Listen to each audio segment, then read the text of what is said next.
నమస్తే. Welcome to ఆధ్య TV. ప్రస్తుతం మనతో పాటు ఉన్నారు సీనియర్ డాక్టర్ విజయభాస్కర్. అంటే వర్షాకాలం వచ్చిన తర్వాత దీర్ఘకాలిక సమస్యలు మామూలుగా చాలా ఎక్కువగా కనబడతా ఉంటాయి. అంటే ఈ మధ్య కాలంలో బేసిక్‌గా చిన్న పిల్లల్లో కావచ్చు, పెద్దవాళ్ళలో కావచ్చు ఎక్కువగా జలుబు, దగ్గు, జ్వరం ఇలాగా చాలా వరకు ఎక్కువగా కనబడుతున్నాయి. అండ్ అది కాస్త కొంచెం టైఫాయిడ్‌గా మారి అది కొంచెం డెంగ్యూగా మారుతుంది. అండ్ చాలామంది హాస్పిటల్స్‌లో కూడా అడ్మిట్ అవుతున్నారు. ఒకసారి వీటి గురించి అన్నీ తెలుసుకునే ప్రయత్నం చేద్దాం. అంటే ఏ టైప్ ఆఫ్ రెమెడీస్ అవి పాటించాలి? ఇవన్నీ తెలుసుకునే ప్రయత్నం చేద్దాం. ప్రస్తుతం మనతో పాటు అయితే సీనియర్ డాక్టర్ విజయ్ భాస్కర్ ఉన్నారు. ఆయనతో మాట్లాడే ప్రయత్నం చేద్దాం. నమస్తే సార్. నమస్కారం అండి. బాగున్నారా? రైట్. ఇప్పుడే అంటే నేను మీకు ఆల్రెడీ కంటెంట్ అర్థమయ్యే ఉంటుంది. వర్షాకాలం దీర్ఘకాలిక సమస్యలు ఎక్కువగానే ఉంటాయి. అయితే అది కాస్త ఏంటంటే కొంచెం డెంగ్యూగా, టైఫాయిడ్‌గా మారి చాలామంది హాస్పిటల్స్‌లో అడ్మిట్ అవుతున్నారు. అండ్ అలాగే అంటే బ్లడ్ ప్లేట్‌లెట్స్ కూడా తగ్గుతున్నాయి. అంటే వాటి గురించి ఏ టైప్ ఆఫ్ రెమెడీస్ అయి పాటిస్తే ఇంతవరకు రాకుండా ఉంటుంది? సీజనల్ డిసీజెస్ అంటామండి. సీజనల్ డిసీజ్ అంటే సమ్మర్ అండ్ మాన్సూన్ వర్షాకాలంలో కొంత టెంపరేచర్ వేరియేషన్స్ వలన గానీ, లేకపోతే స్టాగ్నెంట్ వాటర్ వలన గానీ, లేకపోతే స్టాగ్నెంట్ మురికి కాలువలు గానీ, లేకపోతే వర్షం వలన ఎక్కడైతే మనకు మురికి కుంటలుంటాయో, లేకపోతే మట్టి దిబ్బలుంటాయో, ఆ చోట్లలో మనకు ఎన్నో ఫ్లైస్ మూవ్ అవుతా ఉంటాయి. శాండ్ ఫ్లైస్ ఉంటాయి, ఇన్సెక్టిసైడ్స్ ఉంటాయి, మస్కిటోస్ ఉంటాయి. ఇలా ఎన్నో ఇన్సెక్ట్స్, ఫ్లైస్ ద్వారా గూడా మనకు ఎన్నో రకాల వైరస్‌లు ఈ సీజన్‌లో వ్యాప్తి చెందుతుంది. అంతేగాకుండా మనకు తీసుకునే వాటర్ వలన గూడా మనకు వాటర్ బోర్న్ డిసీజెస్ అంటే సేఫ్టీ వాటర్ లేకపోతే మనకు వాటర్ బోర్న్ డిసీజెస్ ఒస్తాయి. ఫుడ్ గూడా సేఫ్టీ ఫుడ్ తినకపోతే మనకు ఫుడ్ బోర్న్ డిసీజెస్ ఒస్తాయి. అంతేగాకుండా మనం తీసుకునే బట్టలల్లో కొన్ని ఫంగల్ ఇన్ఫెక్షన్స్ గానీ, బ్యాక్టీరియల్ ఇన్ఫెక్షన్స్ మనకు బాడీలో వస్తాయి. హెయిర్‌లో మ హె జుట్టులో మనకు కొంత తడి ఉండటం వలన స్కాల్ప్ ఇన్ఫెక్షన్స్, ఫంగల్ ఇన్ఫెక్షన్స్ వస్తాయి. అంతేకాకుండా మనకు యాక్సిల్లాలో గూడా కొంత స్వెట్ తోటి ఈ బ్యాక్టీరియల్ ఇన్ఫెక్షన్స్ వచ్చే ఛాన్సెస్ ఉంటాయి. ముఖ్యంగా మనం చూస్తే డెంగ్యూ అనేది ఒక వైరల్ ఇన్ఫెక్షన్ అండి. ఇది మస్కిటో ద్వారా మనకు వచ్చే వైరల్ ఇన్ఫెక్షన్. ఈ డెంగ్యూ వ్యాధి అనేది మనకి ఇనిషియల్‌గా తెలియకపోవచ్చు. యూజువల్‌గా సింప్టమ్స్ లాగా దగ్గు, జ్వరము, దగ్గుతో పాటు తెమడబడ్డము, అంతేగాకుండా మనకు గొంతు నొప్పి రావడము, ఆయాసం రావడము, దానికి తోడు ఒళ్ళు నొప్పులు రావడము, కీళ్ళ నొప్పులు రావడం లాంటియన్నీ మనం కామన్‌గా చూస్తాం.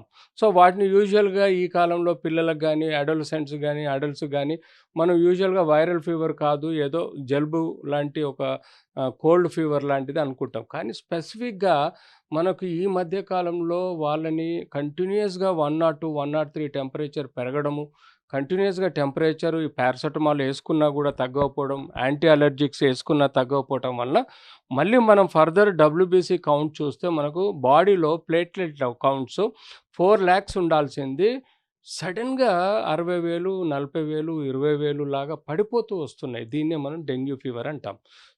ఆన్ అన్ యావరేజు 60,000 వరకు మనం యాక్సెప్ట్ చేయొచ్చు. కానీ బిలో 20,000 వస్తే మనకు బాడీలో బ్లీడింగ్ డిజార్డర్ వచ్చి అంటే మన క్లాటింగ్ ఫ్యాక్టర్స్ పనిచేయకపోవటం వలన, బాడీలో ప్లేట్లెట్ కౌంట్ పడిపోవటం వలన మన బాడీలో ఎక్కడైతే స్పేసెస్ ఉంటాయో అక్కడ బ్లీడింగ్ అయ్యి చనిపోయే ఆస్కారం ఉంటుంది. అలాగే బ్రెయిన్‌లో బ్లీడ్ అవ్వచ్చు, కడుపులో బ్లీడ్ కావచ్చు, ఎక్కడైనా. డెంగ్యూ అనేది మోస్ట్ ఇంపార్టెంట్ వైరల్ డిసీజ్. దీని నుంచి మీరు కాపాడుకోవాల్సిన అవసరం ఉంది. ఈ సీజన్‌లో మేము అన్‌ఎక్స్‌పెక్టెడ్ డెంగ్యూ ఫీవర్స్ ఎక్కువగా చూస్తున్నాం. ఇది one of the most important. రెండోది డెంగ్యూ ఫీవర్ వస్తే కంగారు పడి మీరు కార్పొరేట్ హాస్పిటల్‌లో పోయి లక్షలు ఖర్చు పెట్టుకోవాల్సిన అవసరం లేదండి. అలాంటి ఫీవర్‌కి మీరు చిన్న హాస్పిటల్ అయినా ప్రాపర్‌గా ఫ్లూయిడ్స్ తీసుకుంటూ, ప్రాపర్‌గా న్యూట్రిషన్ తీసుకొని, బేసిక్ సింప్టమాటిక్ ట్రీట్మెంటు అంటే ఫీవర్ వస్తే పారాసెటమాల్, దగ్గొస్తే యాంటీ అలర్జిక్స్, యాంటీటసివ్స్ ఇలాంటివి బేసిక్ ట్రీట్మెంట్ తీసుకుంటూ, ఒక బేసిక్ యాంటీబయోటిక్ ఇన్ కేస్ అది బ్యాక్టీరియల్ కన్వర్ట్ అయ్యే ప్రమాదం ఉంటుంది. అంటే రోజుకు రూ. 1,000, రూ. 500 అయిపోయేదాన్ని మీరు అనవసరంగా కార్పొరేట్ హాస్పిటల్‌లో పోయి లక్షలు ఖర్చు పెట్టుకోవాల్సిన అవసరం లేదు. అన్‌లెస్ అంటిల్ ప్లేట్లెట్స్ బిలో 20,000 దాటితే యూ మైట్ నీడ్ ఎస్‌డిపిస్. మనము బ్లడ్ కాంపోనెంట్స్ ఇవ్వాలి. అది కొంచెం కాస్ట్‌లీ పడుతుంది. అదే మీకు గవర్నమెంట్ హాస్పిటల్‌లో ఫ్రీగా దొరుకుతుంది. ప్రైవేట్‌లో పోతే 15,000 to 20,000 అవుతుంది. అదొక్కటే మనకు డెంగ్యూలో కాస్ట్‌లీ అండి. మిగతా ట్రీట్మెంట్ అంతా సింపుల్‌గా, ఈజీగా, హ్యాపీగా రికవర్ అయ్యే ఛాన్స్ ఉంటుంది. కానీ dengue positive IgG, IgM positive వచ్చి మీకు ప్లేట్లెట్స్ పడితే మాత్రం జాగ్రత్తగా ఉండాల్సిన అవసరం ఉంది. Right sir. అయితే మరొక విషయానికొస్తే గనుక చాలామంది జ్వరం వచ్చిన తర్వాత ఫుడ్ అనేది కంట్రోల్‌గా చేయకుండా చికెన్ తినడం, లేకపోతే అంటే ప్రోటీన్ ఫుడ్ ఎక్కువగా తినడం కానివ్వండి, నాన్ వెజ్ ఎక్కువగా ప్రిఫర్ చేస్తూ తింటా ఉంటున్నారు. సో, అలాంటి వాళ్ళకి ఏం చెప్తారు? అండ్ దానివల్ల కూడా చాలా ఇష్యూస్ అయ్యే ఛాన్సెస్ ఉన్నాయని అంటున్నారు. మరేంటి? Absolutely food Born, water borne diseases అన్నది మనం ఈ సీజనల్‌లో ఎక్కువగా చూస్తామండి. వాటర్ బోర్న్ డిసీజెస్‌లో ఎక్కువగా మనకు bacterial, fungal and viral infections ఎక్కువ అంటే ప్రిడామినెంట్‌గా మనకు బ్యాక్టీరియల్ ఇన్ఫెక్షన్స్, అమీబా ఇన్ఫెక్షన్స్ లాంటివి ఎక్కువగా వచ్చే ఆస్కారం ఉంటుంది. అలాగే హిపటైటిస్ అన్నది మనకు ఫుడ్ బోర్న్ డిసీజెస్‌లలో ఎక్కువగా రావచ్చు. అంతేగాకుండా బ్లడ్ కంటామినేషన్‌లో కూడా ఇలాంటి ఇన్ఫెక్షన్స్ రావచ్చు. సో, కంటామినేటెడ్ ఫుడ్‌లో మనము ప్రాపర్‌గా వాటర్ గానీ, ఫుడ్ గానీ ప్రాపర్‌గా బాయిల్ చేసుకోకుండా మీరు తీసుకోవడము, దాంతోటి పస్కెల్ రావడం, దాంతోటి హిపటైటిస్ రావడం లాంటిది మనం చూస్తా ఈ ఉంటాం. హెపటైటిస్ అంటే దీనికి సంబంధించి సింప్టమ్స్ అసలు ఏముంటాయి? హిపటైటిస్ అంటే ఇది లివర్ డిసీజ్ అండి. హిపటైటిస్ ఏ అండ్ బి అనే ఇన్ఫెక్షన్స్ మనం కామన్‌గా చూస్తాం. ఇందులో లివర్ ఎంజైమ్స్ డిస్టర్బ్ అయిపోయి అంటే మనకు బేసిక్‌గా జాండీస్ తీసుకోండి. జాండీస్ గూడా ఒక టైప్ ఆఫ్ హిపటైటిస్ అండి. సో, బాడీలో తీసుకునే ఆహారం వలన లివర్‌లో వచ్చే ఇన్ఫెక్షన్స్ వలన ఇలాంటి హిపటైటిస్ హిపటైటిస్ అంటేనే మీనింగ్ హిప్ అంటే లివర్‌కు, టైటిస్ అంటేనేమో ఇన్ఫెక్షన్. సో, హిపాటిక్ అంటే లివర్ ఇన్‌ఫ్లమేషన్ ఆర్ లివర్ ఇన్ఫెక్షన్‌ని మనం హిపటైటిస్ అంటామండి. ఇందులో ఏ, బి ఉంటాయి. ఈ హిపటైటిస్ అనేది కంటామినేషన్ వలన కూడా జరగొచ్చు. ఒకరి బ్లడ్ ఇంకొకరికి టచ్ అయినా కూడా దీని ద్వారా కూడా మనకి ఇన్ఫెక్షన్ స్ప్రెడ్ అవుతుంది. అపార్ట్ ఫ్రమ్ తీసుకునే ఫుడ్ వలన. తర్వాత మనకొచ్చేసి కోల్డ్. కోల్డ్ అనేది మీకు ఫ్లూ సింప్టమ్స్, దీర్ఘకాల వ్యాధి ఈ మాన్సూన్‌లో మనం రెగ్యులర్‌గా చూస్తాము. అందులో ఈ న్యూమోనియా గానీ, లేకపోతే ఫ్లూ డిసీజెస్ ఏవైనా గానీ, ఎనీ వైరల్ డిసీజెస్ మన చుట్టూ లక్షల కొద్దీ వైరస్‌లు తిరుగుతా ఉంటాయి. అందులో ఏదో ఒక వైరస్ మన బాడీలో ఇమ్యూనిటీ సరిగ్గా లేకపోతే, ఆ వైరస్ యాంటిజెన్ రూపంలో మనల్ని అటాక్ చేసి, ఆ రకమైన మనకు ఇన్ఫెక్షన్ వస్తుంది. సో, ఈ కోల్డ్‌లో మనం ఫ్లూ, H1N1 గావచ్చు, ఇంకేదైనా స్వైన్ ఫ్లూ గావచ్చు, ఇంకెనీ డిసీజెస్ మనకు ఈ కోల్డ్‌లో మనకొచ్చే ఆస్కారం ఉంటుంది. అంతేగాకుండా మనకు ఈ మాన్సూన్‌లో ఎక్స్‌పోజ్ అయిన వెదర్‌కి ఆర్ కంటామినేటెడ్ వాటర్ గానీ, స్కిన్ మనకు ఎక్స్‌పోజ్ అయితే లెప్టోస్పైరోసిస్ అనే ఒక ఇన్ఫెక్షన్ తోటి మనకు స్కిన్ డిసీజెస్ ఇలా చూడండి, ఇలా ప్యాచ్ రూపంలో స్కిన్ డిసీజెస్ రావచ్చు. ఆ తర్వాత వచ్చేసి మనకు ఫుడ్ అండ్ వాటర్ బోర్న్ డిసీజెస్‌లో కలరా అంటే loose motions. White coloured loose motions ఎక్కువగా మనకు ఈ ఇన్ఫెక్షన్ వలన వస్తాయి.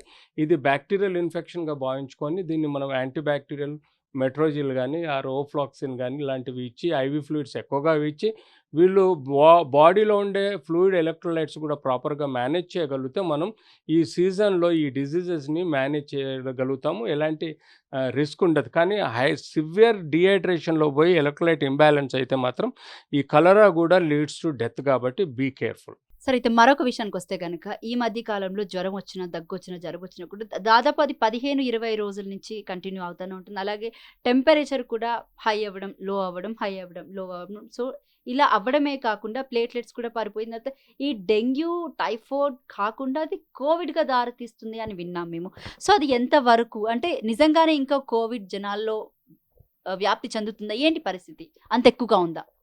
డెంగ్యూ అనే కోవిడ్ అనేది మనకు స్పొరాడిక్‌గా ఉందండి. అది రెగ్యులర్‌గా నంబర్ ఆఫ్ కేసెస్ రిజిస్టర్ అవ్వటం లేదు. అక్కడక్కడ మనకు స్పొరాడిక్‌గా కేసెస్ రిజిస్టర్ అవుతున్నాయి. అది ఆబ్వియస్‌గా మనం ఎక్స్‌పెక్ట్ చేయొచ్చు. ఎందుకంటే మన బాడీలో ఉన్న వ్యాక్సిన్ యొక్క ఎఫెక్ట్ తగ్గినా కూడా లేకపోతే దే ఆర్ మచ్ ప్రోన్ అంటే ఎలాంటి క్లోజ్డ్ ఏరియాస్‌లో ప్రాపర్‌గా మాస్కు, ఫేస్ షీల్డ్, డిస్టెన్స్ ఇవన్నీ మెయింటైన్ చేయలేని సర్టెన్ పరిస్థితులలో ఈ వైరస్‌లు కొన్ని దేశాలలో ఇంకా వైరల్‌గా ఉంది. Might be spreading. సో, రేర్‌గా నడుస్తుందని. అంతేగాని ఇప్పుడు టెంపరేచర్ వేరియేషన్స్ అన్నది మనం మానిటర్ చేసుకోవాలి. టెంపరేచర్ వేరియేషన్స్ ఒక్కొక్క ఫీవర్‌కి ఒక్కొక్క రకంగా ఉంటుంది. డే అంతా టెంపరేచర్ ఉంటే అది మీకు టైఫాయిడ్ ఫీవర్‌గా భావించొచ్చు. ఈవినింగ్ టెంపరేచర్ ఉంటే అది మలేరియాగా భావించొచ్చు. బాడీ పెయిన్స్, జాయింట్ పెయిన్స్ ఉంటే అది వైరల్ ఫీవర్‌గా భావించొచ్చు. సో, ఫీవర్ అనేది ఒక డిఫరెంట్ ఎంటిటీ అయితే ఆర్‌టీపీసీఆర్ టెస్ట్ చేయటం వలన కన్ఫర్మ్ అయ్యే డిసీజ్ వైరస్‌ని బట్టి మనం డిటెక్ట్ చేయడం జరుగుతుంది. సో, ఈ అన్నిటికి ఏ వైరస్ గానీ, బ్యాక్టీరియా గానీ, ఫంగై గానీ ఆర్ ఎనీ సార్ట్ ఆఫ్ మన బాడీలో ఒకలాంటి ఫారెన్ బాడీ గానీ, శత్రువు గానీ మన బాడీలో ఎంటర్ అయినప్పుడు ఫస్ట్ అండ్ ఫార్‌మోస్ట్ ఇన్‌ఫ్లేమ్ అయితది. అది ఇన్‌ఫ్లేమ్ అంటే ఉత్తేజం, కణాలు ఉత్తేజం చెందడం. తర్వాత అది ఇన్ఫెక్షన్‌గా కన్వర్ట్ అవ్వడం. ఆర్ ఇన్ఫెక్షన్ వచ్చిన తర్వాత కూడా కణాలు ఉత్తేజం చెందడం. దాని ద్వారా మనకు జ్వరం రావడం. తర్వాత గొంతులో నొప్పి, బాడీ పెయిన్స్ రావడం, మ్యాలేజ్, ఫ్యాటిగ్ ఇవన్నీ సమస్యలు వస్తుంటాయి. సో, దీన్ని మనం స్పెసిఫిక్‌గా ఆలోచించాలి.